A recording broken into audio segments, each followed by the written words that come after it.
Hello, everybody, and welcome to this award-winning author session. We are here today with 5 of the recent award-winning authors in the International Latino Book Awards. Among them include Priscilla Oliveras. Say hi. Jaime Pineda, Sylvia Melena, Alexandra Castrillón Gómez, and Silvia Kieran. Cherem. Kieran, there you go. Okay, so let's go ahead and have this. Let me live it on Facebook so that way everybody can see it on Facebook very quickly. And if everybody's watching us, you can join us on Facebook Live. You can join us on the website at lbff.us. And you can also join us here on Zoom. The link for the Zoom is going to be on the website and also on I'm going to post it in the chat for this video in the comment section. So welcome everybody. Let me go ahead and get started with some quick introductions for our authors. Just give me 1 second while I bring up the slide with your introductions. That way everybody can save the information that I have for all of you. And also the cover of your book. There we go.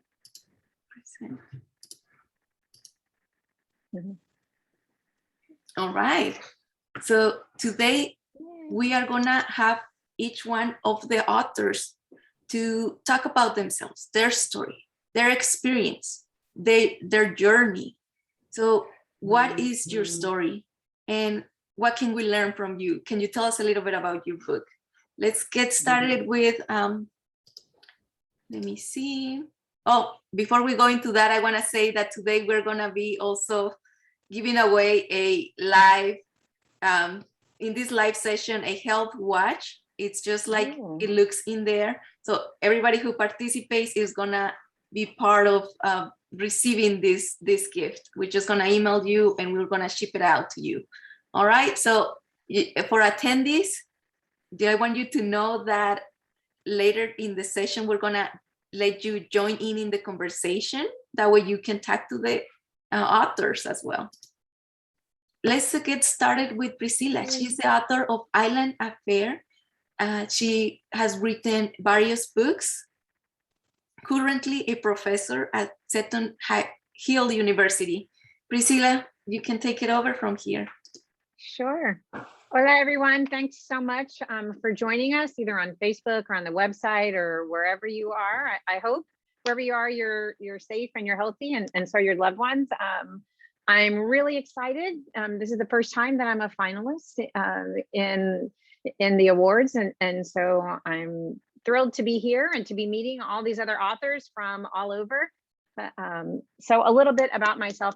Island Affair is the book that's a finalist. It's book 1 in my Keys to Love series that's set in Key West, where I lived. I grew up through my adolescent years and college years when I would go home, and early married life home was to Key West, where my parents and my younger brother lived. Now we're up in North Central Florida. And so it's book 1.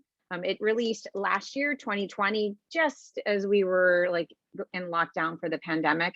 And then this year, Anchored Hearts, it's book 2 in the series, released, and so did Summer in the City. That's an anthology, and I have a shorter novella. And there it's set in New York. But so a little bit about myself. I will say my very first book that I ever wrote was actually set in Key West, like Island Affair. It is bad for a whole bunch of reasons, and it will never see the light of day, in part because it was typed on a typewriter, so I have no idea where those pages are anymore.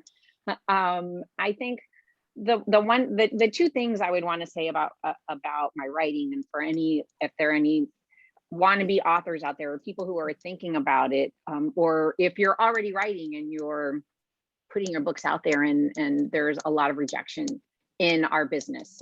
I think even if you choose to self-publish, like, there's reviews and there's all, there's all that kind of stuff. But it took me 26 years. The first time I typed that first chapter 1 on a typewriter, it was 26 years later before I finally signed my first contract. And I won't say that I was like banging out a book every year, because I had 3 more babies. I had, 3 babies and 3 degrees and all that kind of stuff. So I was doing other stuff in life, but I did write when I could, and I joined a professional organization, and I met with critique partners, and I kept my foot, or at least a toe, in the writing pool while I was doing all that other living and learning and raising kids and y todo eso. And so if you're out there and you think, oh my gosh, it's never going to happen, I would just say, keep writing, keep submitting, keep trying. And part 2, each book that I wrote, I did feel like it was a learning process, and I got better, but it was not until, part of why I write the books that I write, contemporary romance with a Latinx flavor is like my tagline. In all of my books, they will feature a Latinx familia. So in Island Affair, the main familia is the Navarros, Cuban American familia, born and raised, the kids in Key West. My debut series, the Match to Perfection series, the books are here. It was the Fernandez sisters, living and loving and working and all of that fun stuff just outside of Chicago. And then I was asked to write a novela in the Fernandez familia, and so a cousin from Puerto Rico came to visit, and there you go, that's her novela. But it was not until the first book that I wrote with Latino characters in the lead was the first book of mine that finaled in like a national romance contest. And I think in large part it was not until a couple years before that as an early writer, I was doing exactly what I tell my students to do, and that is study the books that are out there, the books that you like, the books that you don't like, because then you can find out, why did this book not resonate with me? I don't want to do that in my writing, right? So you can even learn from the books that don't resonate with you, the ones that don't make it on your keeper shelf, but those keeper shelf books, study them, to grow as part of your growing in your craft. And while I was doing that though, none of those books, or very few of those books, had people that look like me, that talk like me, that look like my familia, that look like our comunidad. And so none of the books that I was writing had people like me, which that's not wrong. But the first time I picked up a book, it was, I'm aging myself here, but the late 90s, Kensington Books used to have a line called the Encanto line. And they were all, like the main leads in the romances were Latinos, gente from the Latinx community. And that was the first time that I saw, and I had the idea that, what, I can write about, I can write this. And those are the books that I wanted to write, but they were not what I was writing because they were not there on the market. And so to me, it's even like now, flash forward, it's even more proof of why it's important that books like all of ours are on the shelves.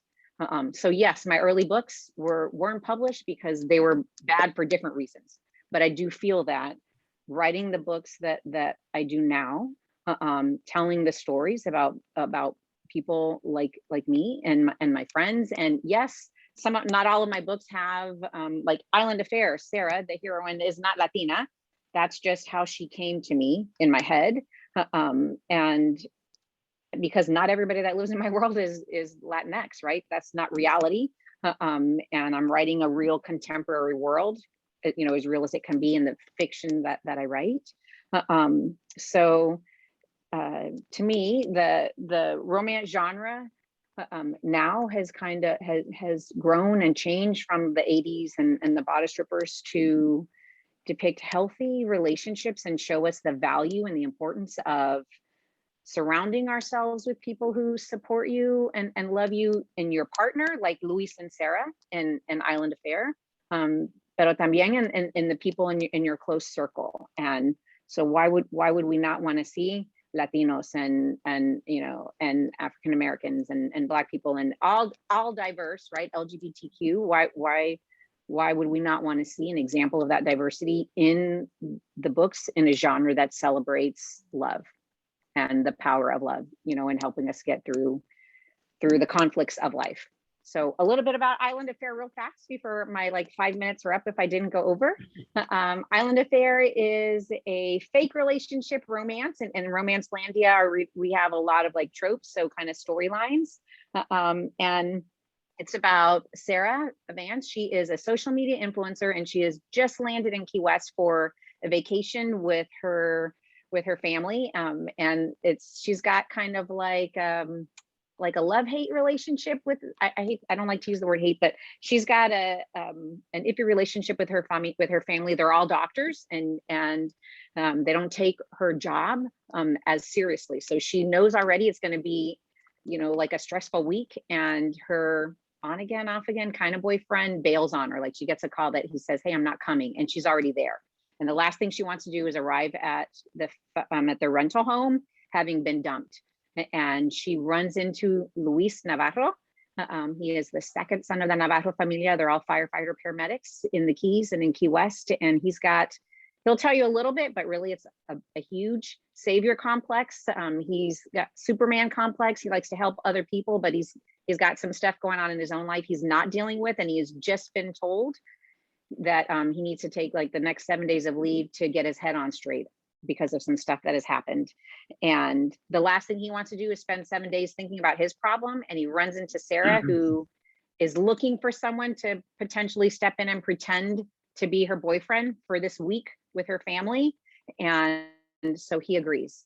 And so then what it ensues, it's when you're on a small island and you have a Cuban mommy that has radar that something is going on with her kids, shenanigans are going to ensue. And so that's a little bit about Island Affair, and I guess my writing journey.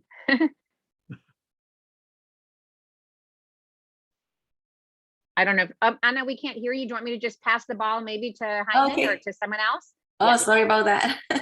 So, okay. Thank you, Priscilla. And we stay here because we're going to have a great conversation. Now, let's go with our next presenter, because we have 5 authors here and everybody wants to share their story. Let me present everybody Jaime Pineda.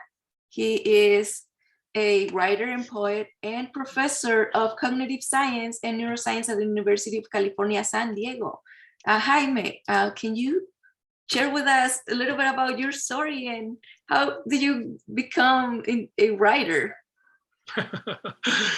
I'm in the process still, but anyway, yes, thank you.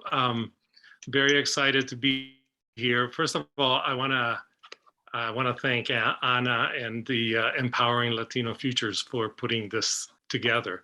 This is very exciting. Welcome, everybody. I'm going to share my screen so you can see a copy of my book, if I can find it somewhere. There you go. So I am what I would call an accidental author, because I started writing a family genealogy. All I wanted to do was write who my grandparents were, and et cetera, et cetera. And then I quickly realized that really the story that I knew best was really my own story. I had a lot of details about my own life because they were events that happened to me.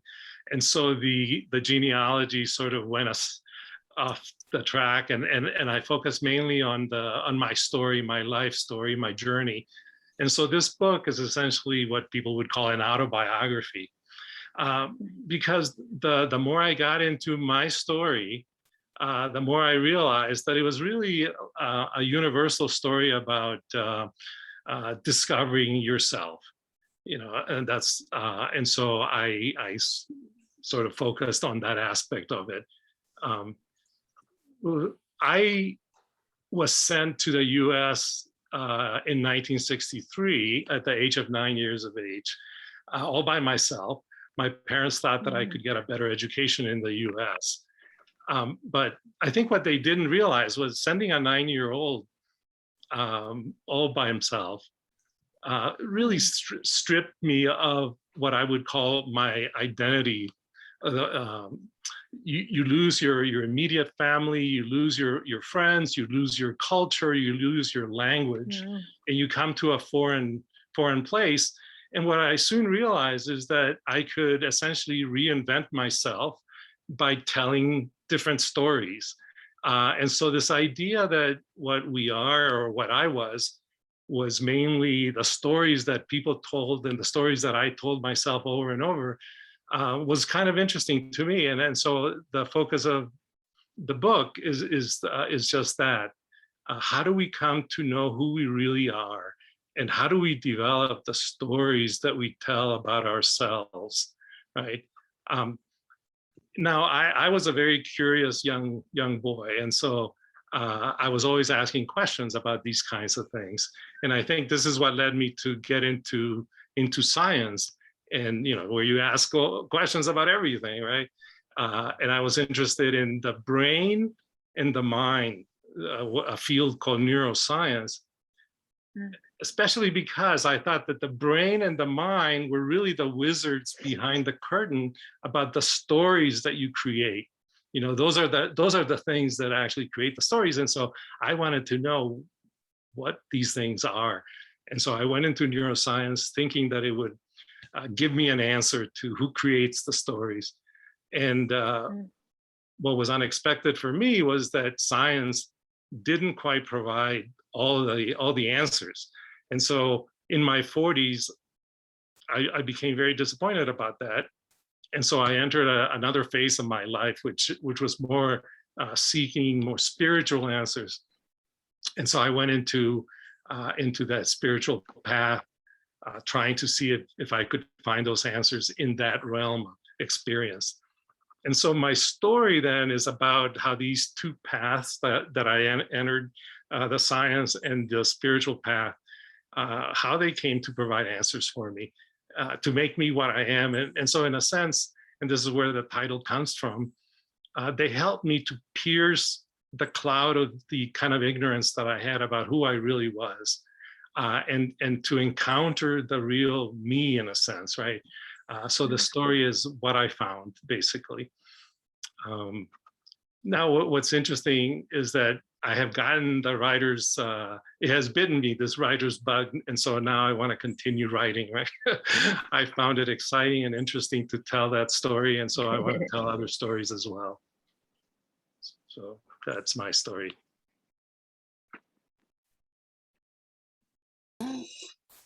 Thank you. Welcome to the club, Jaime. Thank you. Yeah, and welcome everybody who's watching. I see attendees in Zoom and people watching from Facebook. Please type in the chat where you're watching from. We have here our authors. Well, actually, the authors can share where they are coming to this session from. Let's just go into sharing a little bit, and then we go to the next presenter. Priscilla, where are you coming from for this session? And you're muted. There you go. Yeah, I realized I'm muted. I am coming from Gainesville, Florida, home of the University of Florida, about 2 hours north of Orlando, where it's hot, humid, and muggy and rainy. Okay, Jaime? Yes, I live in San Diego, but I'm vacationing in Lake Tahoe at the moment. That's where I'm coming from. All right, Alejandra? Hi everyone, I'm from Colombia. I live in Miami, but now I am in Mexico City. All right, Sylvia?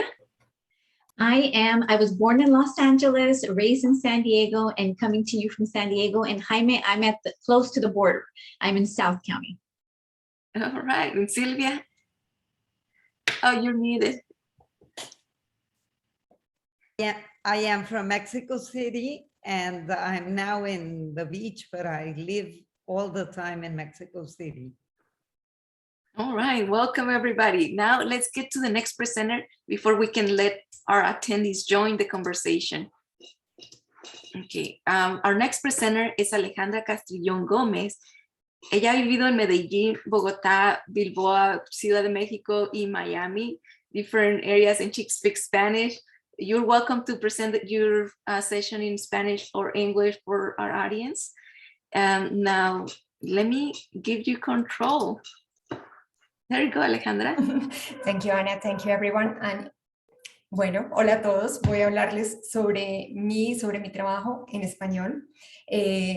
Soy una escritora colombiana, como mencioné anteriormente, y hoy quiero contarles sobre Me muero por vivir, que fue mi primera novela. Es una novela que escribí y autopubliqué en 2019.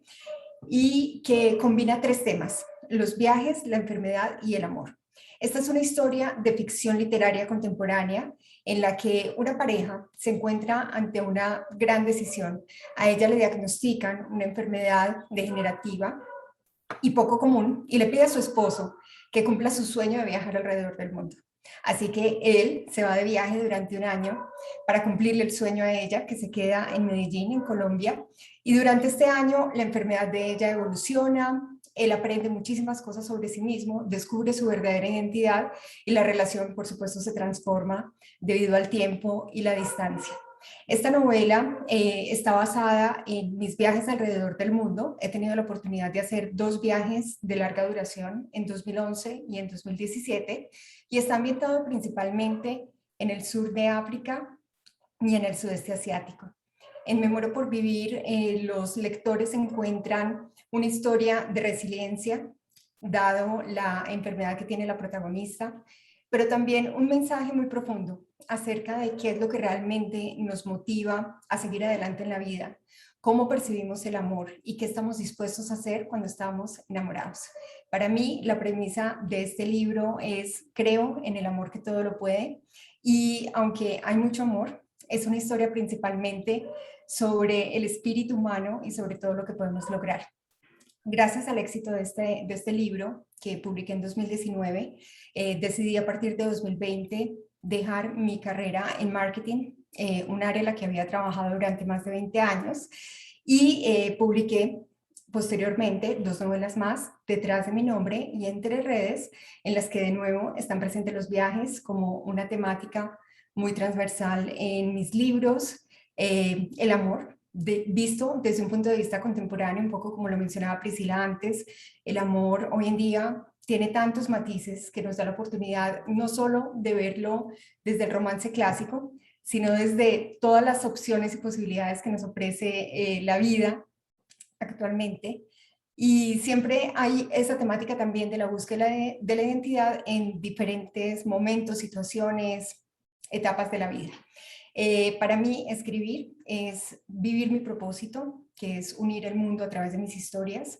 La literatura es una forma maravillosa de generar empatía, de conocer otras formas de ver el mundo, de viajar, por supuesto, en este caso, sobre todo que todos mis todos mis libros están ambientados en diferentes lugares y siempre tienen que ver con viajes que yo he realizado, lugares donde he estado y experiencias que he tenido de primera mano. Entonces los invito a que sigan leyendo. Gracias por darnos este espacio, por esta oportunidad. Me siento muy honrada de compartir con nuestros otros 4 invitados escritores, de escucharlos y aprender de ellos y de sus experiencias. Gracias a Ana y a todos los organizadores. Muchas gracias, Alejandra, for your presentation. And let me move on to the next presenter for today, and before everybody can join. Okay, so our next presenter for today, we have Silvia Cherem. Su libro es Instante. Ella es periodista y escritora, es Premio Nacional de Periodismo del 2005 e incluye otros libros. Ella ha escrito otros libros. So you're welcome to say the information in English or Spanish, Silvia. Now let me hand over the control over. Oh, and you're muted. Oh, Silvia, tienes el mute. There we go. Sorry. Thank you very, very much. Anna, whoever's listening to us, do they mostly speak English or Spanish? I would say we have a both English and Spanish, 50-50. So I'll speak some part in English and some part in Spanish, if that's okay with you. Yeah, that works. Okay. The book I'm presenting and that is awarded, thank you very much to all of you. Thank you to my partners here in the Zoom. Thank you, Ana, and Empowering Latino Futures. It's called Ese Instante, and it's 6 stories of real people that survived very, very difficult moments in their lives, and they learn how to be different, how to be better, how to be more resilient, how to be, and the stories have to do, and I go in depth in their lives to understand where they got the strength to reinvent themselves. So the stories in the book, Ese Instante, and I'll go now to Spanish, son 6 historias de sobrevivientes de situaciones muy dramáticas. La primera es Karen Michan, que sobrevivió el tsunami en Asia. Ella estaba de luna de miel con su esposo. Llegó la ola a la isla de Phi Phi en Tailandia, un lugar que seguramente hubiera ido una vez en su vida. Les llegó la ola, no podían encontrar el camino, él murió en la isla. Ella tuvo un instante para tomar un poco de aire, una bocanada de aire, y es toda la lucha por sobrevivir, porque no bastó sobrevivir el instante, sino sobrevivir en la isla, lograr ayuda médica, lograr cómo poder salir de la isla y seguir buscando a su esposo. Es una historia verdaderamente de película, es una historia que atrapa al lector y que el lector no suelta el libro desde que empieza hasta que termina. Esa es la primera. La segunda es Laura Iturbide, que sobrevivió al ataque a las Torres Gemelas. Laura Iturbide nos cuenta la historia en primera persona. Digamos, ella estuvo en el Hotel Marriott en las Torres Gemelas. Toda la gente a su alrededor murió porque a todo mundo le decían regresen a sus cuartos, todo está bajo control. Y bueno, a lo mejor muchos hubiéramos obedecido la orden, ella no la obedeció y tuvo toda la suerte de poder salir entre humo, vidrios, destrucción, marejadas de odio y todo lo que implicó sobrevivir y salir de Manhattan en aquel momento. La tercera historia es de Fritz Thompson. Le cae un coche encima, como de si el único objetivo fuera dejarlo cuadripléjico. Él venía de Puebla a México, el coche que le cayó encima, que era una camioneta de la Comisión Federal de Electricidad, iba de México a Puebla, chocó contra la barra de contención la camioneta, salió volando, le pegó en la cabeza, se regresó la camioneta y Fritz organiza su rescate, organiza quien lo opere a tiempo y desafía a los médicos que lo condenaron a que tendría que vivir una cuadriplegia eterna. Fritz hoy es un conferencista internacional, es una historia muy impresionante de resiliencia, de sobrevivencia y de lucha por ser mejor persona. La cuarta historia es anónima, le llamo Sofía. Es el primer caso en el mundo, en Latinoamérica, el 9º en el mundo, de una madre que no era candidata a ser VIH ni a tener SIDA, no tenía nada para haberlo sido. Le hacen estudios de embarazo y resulta que tiene SIDA y sí está embarazada. Y es todo el desafío cuando el SIDA era una desgracia absoluta y no había salidas, para tener ese hijo sano, esa niña sana y salir adelante. La quinta historia la incluí porque es un grito desesperado, un ya basta a las desaparecidas en México. 12 mujeres desaparecen diario en México ante la complicidad de las autoridades y el silencio de las autoridades. Y es lo que vive una familia enfrentando este horror. Y la última historia es una historia de COVID. Salvador Rivera murió 3 veces intubado y sobrevivió para contarnos qué vive un intubado y cómo se fabrica una realidad. Este libro, que no pretendía ser un libro de autoayuda, son crónicas periodísticas muy a fondo, se ha convertido en un libro que ha desafiado todo lo que esperábamos, inclusive los editores y yo.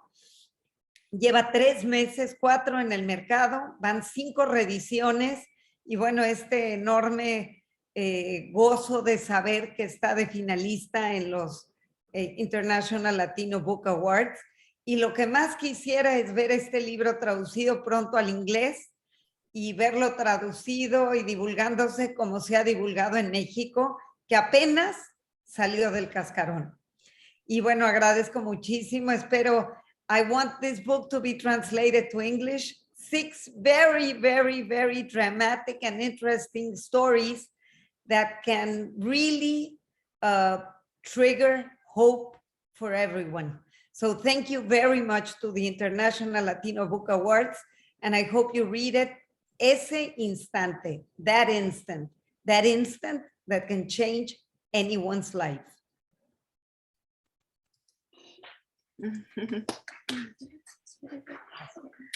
Thank you for sharing that, Sylvia. And that's there you go. You have a lot of readings, a lot of books to read now. So everybody start writing down those titles. Our next presenter, it's going to be Sylvia Melena. She is the architect of the Supportive Accountability Leadership Model, currently the founder and CEO of Melena Consulting Group. Now, let me hand over the speaker view to Sylvia Melena. There you go. Thank you. Thank you for having me. And again, like my colleagues here, I am very grateful to the International Latino Book Awards and to Empowering Latino Futures for all you do, not just for authors, but for the upcoming generation of leaders that are reading and being empowered by the work that you do. And so I am the author of Supportive Accountability, how to inspire people and improve performance.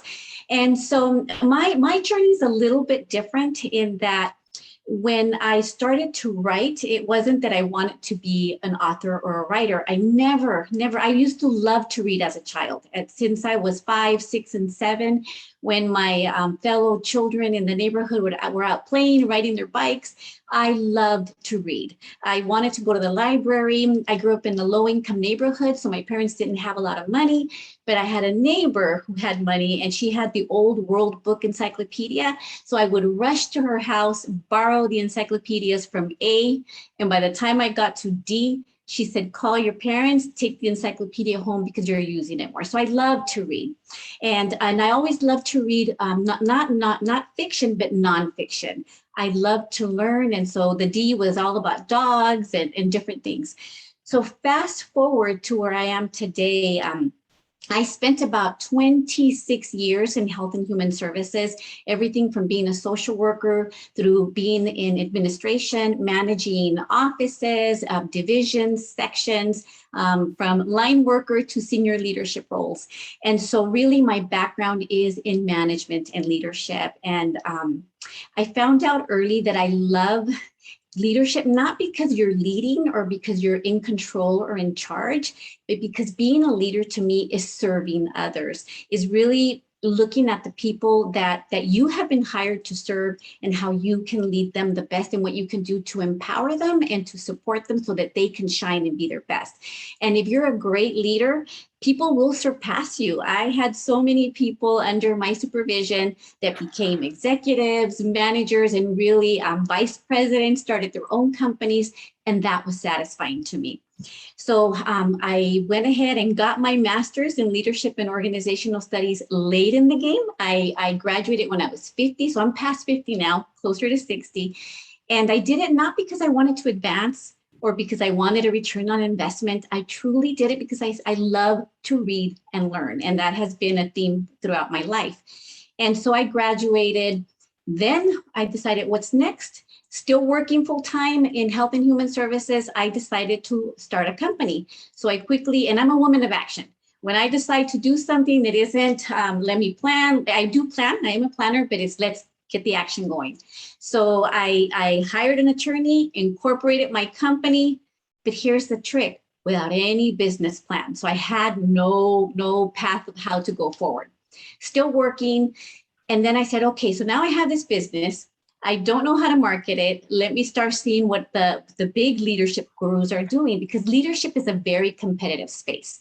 So I wanted to have leads coming into the business, people wanting to hire me to serve their teams. And how could I do that? By looking at the role models. My favorite experts in the leadership space had two things in common. One, they were published authors, and many of them had many books on the market.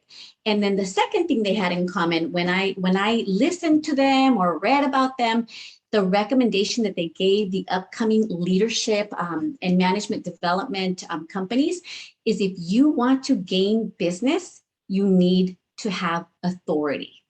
And the best way to get authority is to become a published author. So I said to myself, okay, I'm going to do that. I will become a published author. But you know, things happen in life. You're busy. I was managing. It wasn't a 40-hour-a-week job, and so I felt overwhelmed. Didn't know where to start. So I kind of pushed it aside. But the thought kept coming back, and it kept nagging, and I kept saying, okay, no. So fast forward 2 years after that, my mom passes away, and I don't know about you, but whenever there's a major change in your life and a passing of someone you love, and my mom was my best friend, it makes you really reevaluate where you want to go. And I thought, I really wanted to write the book. I may not know where to start, but I will never write it if I don't start. So fast forward, that's when I decided I'm going to write it. End of 2016, published in 2018. I know that I love to learn, so I did a lot of research. And I actually looked at my options. I didn't want to write a proposal so that I could have it traditionally published. Plus, I saw all the requirements, and I thought, nope, it's going to take a while. I didn't want to hire a vanity publishing house and spend all that money. So again, the action-oriented person said, I will become a publisher. So I opened up the publishing arm to my leadership and management development company, and I launched my own book.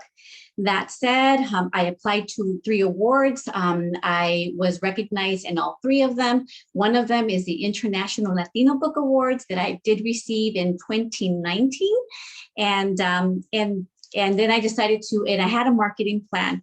So that said, for me, it has been a journey. It has been one where I wanted to put out my leadership philosophy, which is why I developed the model. And so the most exciting part, and I did sell, by the way, my book did sell. It became a bestseller first year alone. So thousands of copies, 5 continents, continues to sell prolifically at thousands each year. And that's not a lot of copies in the publishing world, but if you're an independent author, that is something that to be proud of, to be able to rise above in the leadership arena, which is highly competitive. And so, so now what I do is I still do leadership and management development. I'm actually working with a Fortune 500 right now to license my content because I want to stop training. There's only one of me. So I'm thinking of how can I get my message out without me having to, deliver it in person. So I'm working on licensing. And so that's in my leadership and management development company. I'm also now starting to work with other coaches, consultants, speakers in the leadership space to help them launch their own books, write their own books, and then find their own journey and their own voice. But that said, it's been a wonderful ride. But in the end, it comes down to my mission. And my mission is to develop and help develop better workplaces so that the people that go to work every day and spend 40 hours or more a week are feeling valued and they can bring their best to work. And when you're feeling well in the workspace area, it impacts your family life.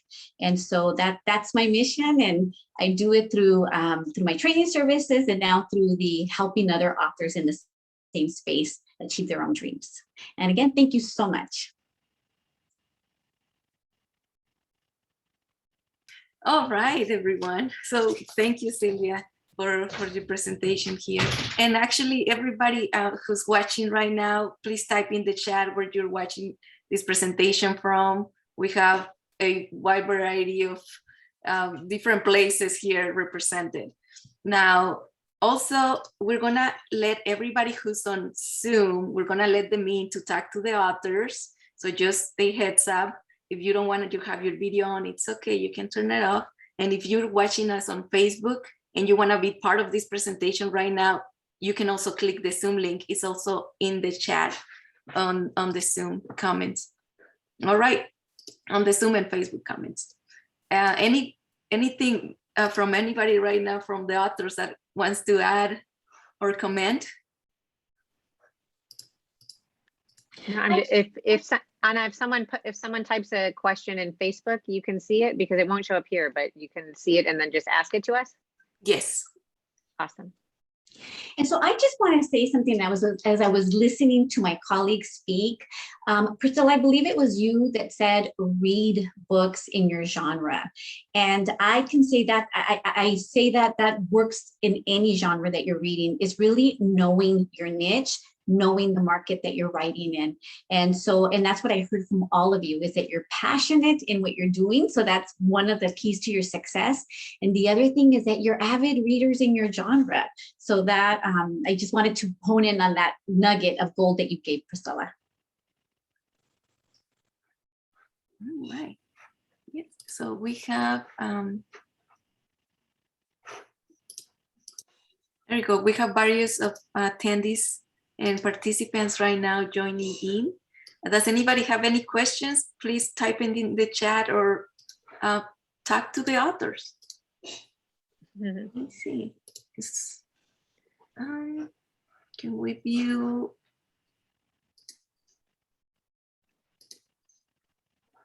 Let me see. Trying to see if everybody can start speaking or if they are having any trouble. Corey, do you have any questions?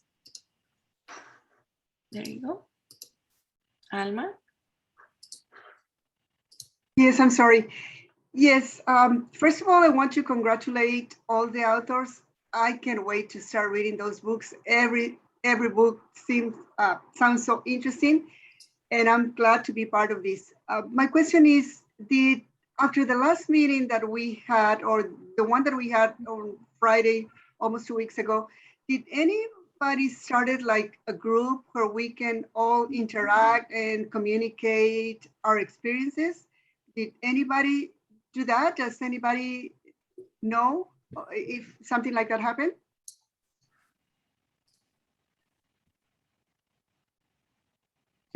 Did you hear me? Uh-oh.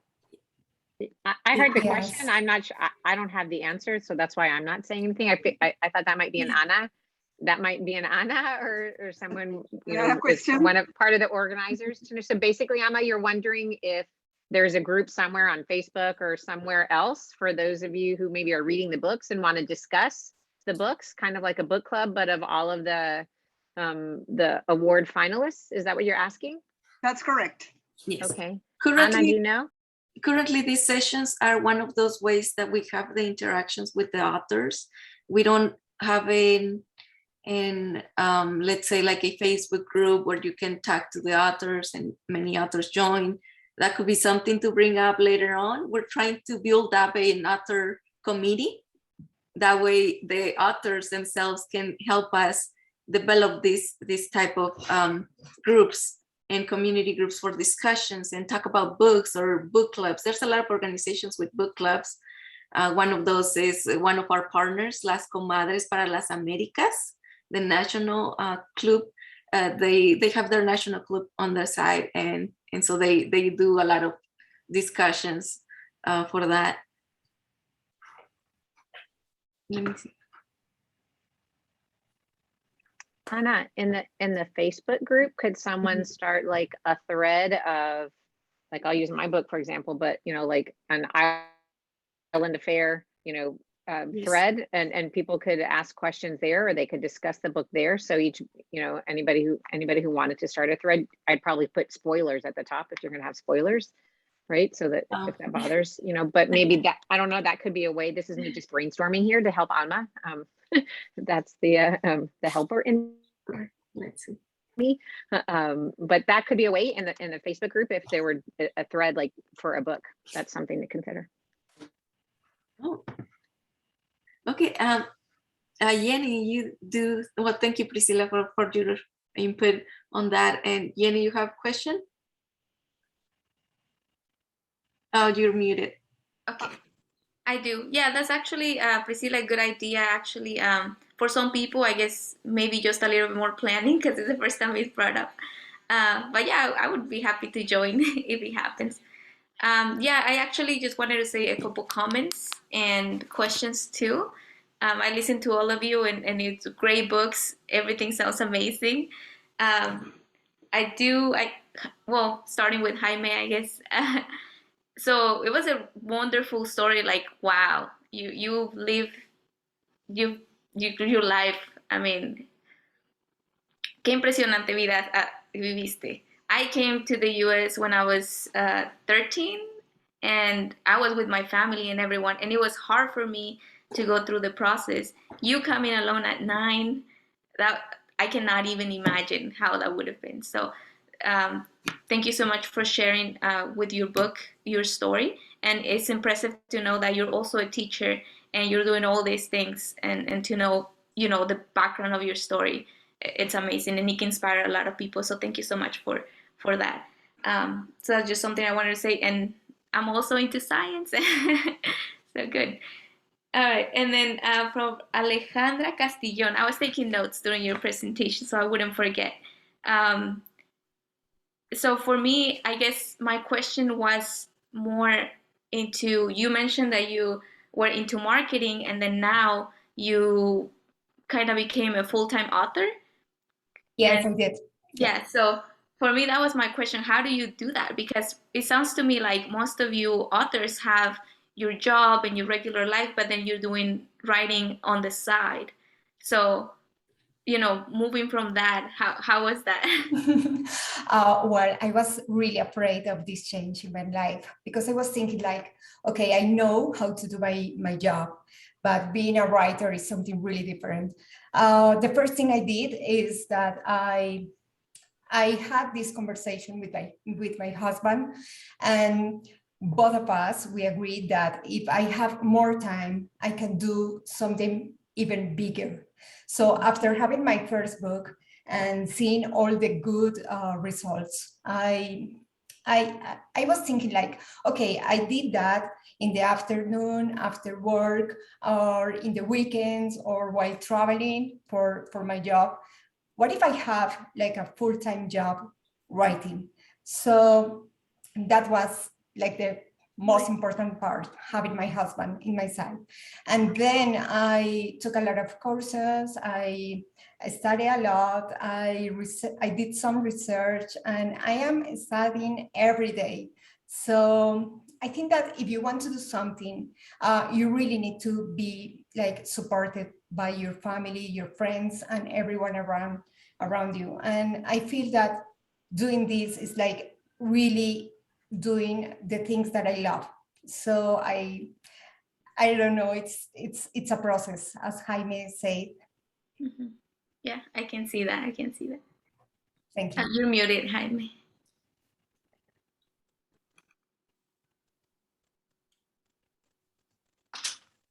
So the idea, what I would say is that everybody has a story to tell. And the other people that presented, they all had different perspectives on life. And I think it's important to start slowly but be persistent. Mm-hmm. Write every day, write a little bit, even if it's 5 minutes, 10 minutes, 15 minutes. If you do it every day, it begins to add up, which is what I did. I mean, I had a full-time job, but after hours, I would take 10, 15 minutes just to write ideas. And you'd be amazed at what happens after 1 year of doing that. You have this manuscript, right? And then you start editing and polishing, and and then it becomes a book. So a book doesn't just grow instantaneously. You got to take it a bit at a time, and anybody can do it if they're motivated, I think. That's true. Sylvia? And I would have add up something, Jaime. Yes, everyone has a story, but you really have to have the story that gets in your back, and you feel you don't have a life until you put it in paper. I mean, you have to have the real passion to understand that you have to do it. But once you do it, you have to polish it. Kafka said that the art of writing is the art of erasing and polishing and improving. And I loved when you started and you said, I'm still learning. Yes, I've also published more than 10 books and I'm still learning. We don't end up learning. So just don't think that it's inspiration. It's really hard work. Yeah. No? I would second that. Yes, having a deadline and a contract is a motivation, but right. But even pre that, like set your own deadlines. It becomes, to Jaime's point, it becomes a habit. If you work on the story every day, if you're thinking about the story, I'm not sure if you're thinking writing fiction, nonfiction, but whatever your project is, if you take care of it every day, give it attention every day. I would also to Sylvia's last point about never stopping to learn, it's hone your craft. So again, because I write fiction, I lean that way, but surround yourself or network with people who are in that industry and who are, so for me, like in romance writing, it's looking, I touch base with other writers, I network with other writers pre-pandemic and even now trying to network virtually, but with industry professionals. So learning about the industry, also while you're honing your craft, to become a better writer, while you're also taking care of, quote unquote, your idea, you're showing it love, you're because you can't just wait until I feel like writing. If you want to be a writer, you have to be a writer, you have to write, and be a reader as well. Like I was a reader before I became a writer, right? I was a romance reader before I came. And I had to take a semester off of school. And that was I had that idea of I need to be working on something. So I thought what a lot of people think, well, I like reading books. I'm an English major, in education. I'll just write a book. How hard could it be? It's really hard. You learn, but you keep going, and each manuscript you get better. So I think the more you work at it, the better you will be. But it's a kind of a combination of everything. Silvia?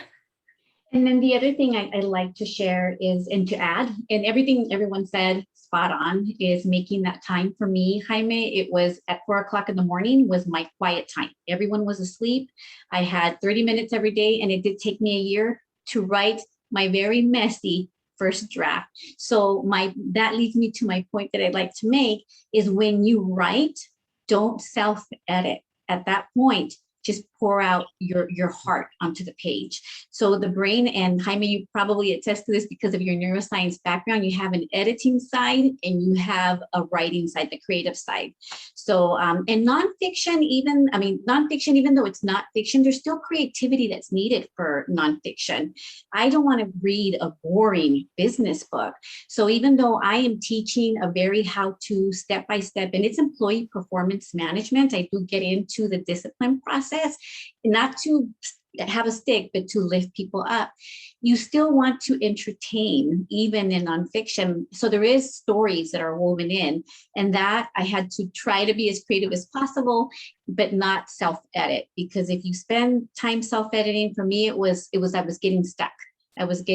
So it's the other part, and this is a lesson learned for me. I followed the advice of someone who said, just write anything, just free flow it. And I did. By the time I was done with 50,000 words, it was a hot mess. The next time around, I outlined it and then free flowed within the chapters. It made it a little bit easier. So just, and then you're going to find what works for you may not be the advice that everyone's giving you, because everyone is different. So if for you, you can write in the middle of the night, then that's when you write. You find your own groove. But yeah, and again, it goes back to, if you're passionate, pour it out on the paper, your readers will feel that. Yeah. The process of writing, of course, it takes a long time, just like Jaime said, and everybody is adding it. It's just writing a piece at a time. Mhm. Yes, Sylvia? Anna, somebody wrote, I think it's Cori Dianda, Yes. that they really hope that ese instante gets translated into English. Mhm. And I really hope too. For me, this getting the award from the International Latino Book Awards, my really my Santa Claus list with the award would be that somebody looks at the book, because this book is published in Mexico by Penguin Random House, which is a great publisher. But I would love that someone in the market looks at the book and really thinks that this can be a great success as it's being in Mexico. Once it got into Amazon, it became like 5 or 7 or 8 times before they were all sold and they had to republish. It was #1 in Amazon. So I'm sure that if someone sees this book, they won't get disappointed.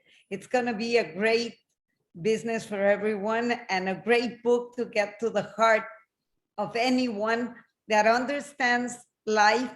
Just I was very, very shocked listening, Jaime, because I also was someone that had, since being very young, the questions of what are we doing in this life? Why are we here?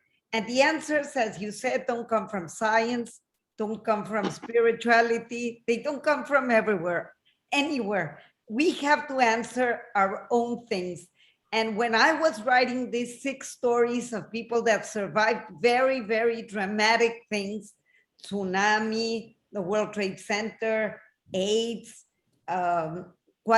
becoming quadriplegic, disappearing in Mexico, or COVID, that has put us that has put life in an edge. Wherever we are, we know that we're here for some reason that we don't understand. And it seems like life might be pushing our lives somewhere, but we have the right or the courage or the passion to decide what we do when dramatic moments come. We can be victims, or we can be someone that really reinvents themselves to be a better person. And that's what it is in this book. And that's why, without being a book of psychology or recetas de cocina, how do you say? A cookbook. A cookbook? Yes, a cookbook. Instead of being of something saying go A, B, C, D, E, and you'll know how to come out of a problem. That is not this, but we get examples of people that really can be, without being big stars, they can be someone that can lead us in life, like role models that can lead us in life. And as a journalist, I've always written biographies and very important papers of big people. This is just normal people like you or like me, that face difficult moments and are able to come out better persons from what they live. So I really hope someone sees this book and says, I want it.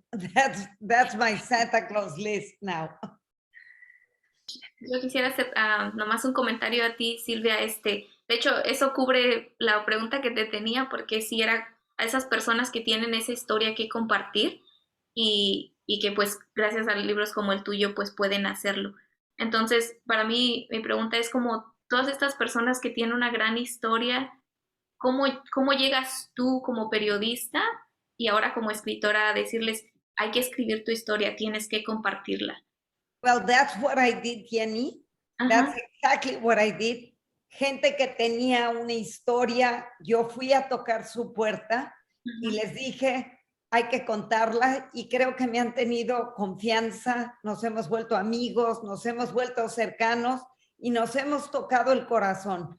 Y cada una de las 6 personas que está en este libro saben que yo no hice ni haré jamás amarillismo de sus historias. Jamás haré algo amarillista detrás de su historia. Por el contrario, lo que haré es verdaderamente, a partir de los 100,000 detalles que hacen una historia, darle sentido y que la gente no pueda dejar de leerla. Eso es lo que me escriben a diario. No puedo soltar el libro. Aunque yo sea disléxico, aunque yo sea y nunca haya podido leer un libro, no lo pude soltar. Y voy a seguir escribiendo este tipo de historias. Ya voy a empezar el siguiente, ese instante. Ya tengo 6 historias en mente. Ahora hay que trabajarlas. Y quien tenga una gran historia, que me busque a través de ustedes, Jenny, porque yo voy a seguir contando historias. Muchas gracias, muchas gracias. Lo que me gusta que sea también, hay veces que personas tal vez prefieran contárselo a una persona y que ella lo escriba, pero es su historia aún así. Entonces me gusta mucho también esa perspectiva. Gracias, Jenny. No, sí. Gracias a ustedes. Y también me gustó mucho, Priscilla, que hayas mencionado el hecho de estudiar los libros, porque yo creo que uno agarra muchas ideas también de otros libros en cuanto a decir lo explico muy bien o lo hizo sonar muy bien. Todo eso es cierto, es muy importante también. Entonces, gracias por ese comentario. Y también creo que mencionó, sí, Silvia, cuando decías que te encantaba leer. Yo creo que es algo que a mí se me hace, pues es muy bonito, pero en mi cabeza a veces es un poco difícil de procesar porque cuando nosotros íbamos creciendo, los únicos libros que teníamos acceso eran los de la escuela. Entonces tenías muy poca lectura o historias disponibles o al alcance. It was always the same stories, the same book, and everyone knew the same stories. And then coming out and then finding all these libraries and all these many stories everywhere, and you have access to them, and then you find out that they're not even about people like you, things like that, not Latinos, they're not the leaders. And so now having access to all these millions of other stories, that keep on growing of Latinos, us taking leadership in the stories that we can now share with others is really wonderful. So thank you everyone for the work that you guys are doing towards our community and sharing all stories of any kind. So thank you everyone for joining. Yeah. Thank you, Jenny. Yanni, what you just mentioned is part of like the genesis of the whole we need diverse books that started like in the children's market, right? And YA, the need for children, but then also like, adults, for people to see themselves in the books that are on the shelves, to see their stories being told, whether fiction, nonfiction, like what Sylvia is doing in her field. So everything that you just said right now about que cuando yo iba a la biblioteca and you couldn't see, examples of you, that's why like this award and shining a light, like the Empowering Latino Futures is, and organizations like this are so important, because the more we shine a light on the book, diverse books, on books about nuestra comunidad, well, then the more you hear about it and it becomes more the norm and not the exception, where there's a category that's just fiction books or romance, or that's nonfiction, right? And it's not nonfiction Latinx books, right? And they're all Latinos, and but it doesn't have, the category isn't Latinx books, it's just whatever, contemporary romance, and they're all Latinos, because there are that many to choose from. Yes. And so before we continue, just want to say that our timing is about to be done. So Jaime just had to go, but if anybody from you has to go, it's okay. We're gonna answer Alma's question and stay here if you still have the time. Thank you. First of all, for the authors, if they feel comfortable sharing their contact information, I don't know if they want to put it in the chat so that we can have it. And in case that we start, like I mentioned before, like a group on Facebook or Instagram or whatever, we have their information. And Jenny said that I think I understood that she was interested in participating. at what email, because I see that you guys are overwhelmed with maybe thousands of emails and don't have the time to catch up. So at what email? And my last question for you and Anna, for Jenny and Anna, since I have you here and I don't know where am I going to see you again. We mentioned the last time when I published my book through Amazon, there was only paperback. And now I found out 2 weeks ago that now they are finally making the hardcover. And I'm interested in doing the hardcover, but I have urgency to do that, to start promoting it better, in a better way. So the seals, you said you were gonna send us the seals. Can you at least send us the PDF so that I can include that on my ebook and the other book as well, the one with the hardcover? Yes, everything is going to be shared by email. So just, I'm gonna get back to you by email on that, if that's okay. But with the attachment. But when do you have any idea? When could I have? Oh, everything. Yes, everything was already shared via email, but we're gonna get back to you. What is your last name? Lazar, L-A-Z-A-R, Lazar. Perfect. Okay, we're gonna be back to you by email if that's okay. Thank you very much. Yes, thank you. All right, so yes, everybody, thank you for sharing the information on the chat for your contact. For everybody to know, if you go to lbff.us, you're also gonna find the contact information of the authors that presented here today, as well as their cover of their book, at least one of their books, because some of you have multiple books. There you go. Anything else from anybody? I know I don't want to take away any more of anybody's time today. Final comment. I just want to say mil gracias to you, Ana, and everyone behind the Empowering Latino Futures and the International Latino Book Awards for everything that you're doing. Like I said, to shine a spotlight on all of our books, and for having events like this. It's been wonderful to meet everybody and to hear everybody's stories, and it's empowering. Not to take the word from the name, but it's empowering to see all of us in our different arenas, persevering and finding success in one way or another to get our stories out there. So mil gracias for the opportunity. Lo agradezco mucho. Well, thanks to you as the authors. Sylvia, you have a question? There you go. Me too. Thank you very, very, very much. It's been a pleasure to be with my colleagues and with you, and I thank you very, very much. Gracias, Silvia. Thank you, Silvia, for being here. Priscilla, Sylvia Melena, and Silvia Kieran, Alejandra Castrillón, and the attendees, Jenny, Alma. And we also had other people in the chat saying that they were from San Diego. Jacqueline was joining us. Corey, Diana, Karen. Thank you, everybody. Sylvia, any final comments? Sylvia Melena. Of course, I'm grateful to you, and I've been grateful to the organization since I was a new aspiring author. You just inspired me. But I want to say that today was very inspiring to me, just hearing your stories of my fellow authors, from a distinguished periodista to, a fiction writer that just has passion in all her work and her success. And then Alexandra de Colombia. I don't know if you know, my best friend is Colombiana. She's a doctor in Nebraska. And then Jaime too, and he's gone, but I just felt so inspired today. Thank you so much for sharing your stories, and you just encouraged me to keep going. Yay.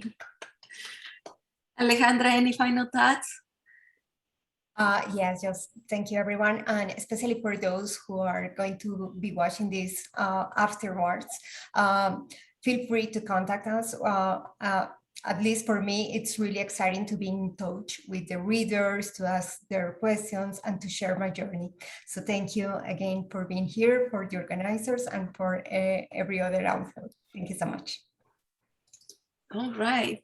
So thank you, everybody. I'm just going to go ahead and conclude.